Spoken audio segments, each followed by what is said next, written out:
ভারত সরকারকে ধন্যবাদ জানিয়ে আমার বক্তব্য শুরু করছি। তার কারণ হচ্ছে যে ভারত সরকার তাদের গত কিছুদিনের আচরণে গণ অধিকার পরিষদের একটা দীর্ঘস্থায়ী যুদ্ধতে অনেক সহযোগিতা করেছে। সেটা কিরকম? আমরা 7ই জানুয়ারির নির্বাচনের পরে গণ অধিকার পরিষদ থেকে সর্বপ্রথম সিদ্ধান্ত নিয়েছিলাম যে আমরা শেখ হাসিনার যে প্রভু এই ভারত সরকার বা মোদী সরকার, এদেরকে ঘায়েল না করতে পারলে হাসিনা মুক্ত হতে পারবো না।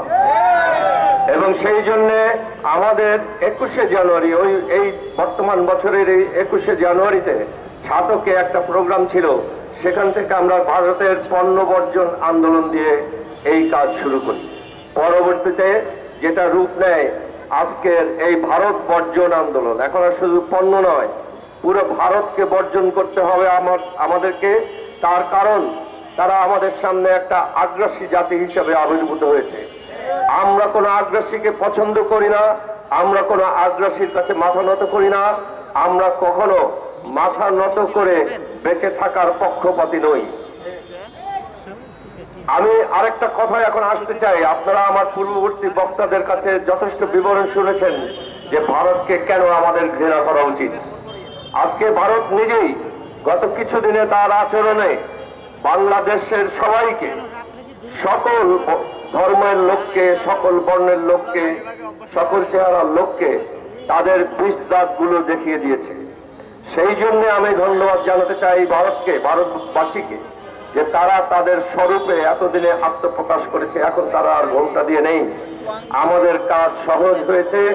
বাংলাদেশি সকল নাগরিক বুঝেছে তারা কত হীনমন্যতায় ভোগে এবং নিজেদের মধ্যে নিজেরা কত দুর্বল মনে করে তাদের। বাংলাদেশ এমন একটা অবস্থানে আছে ভারতের সাথে। আপনারা জানেন আমরা 3 দিক থেকে ভারত দ্বারা বেষ্টিত, আমাদের বর্ডার আছে ভারতের সাথে।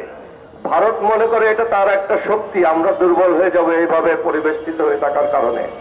আমি মনে করি এটা আমাদের একটা শক্তি। কেন? আমরা ভারতের তলপেটে একটা বিষ ফোড়ার মতো।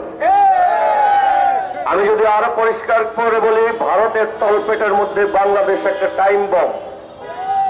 বাঙালিরা যদি চায় বিস্ফোরিত হতে, তাহলে বাংলাদেশ বিস্ফোরিত হবে, ভারতের চারিদিকে তছনছ হয়ে যাবে একদম।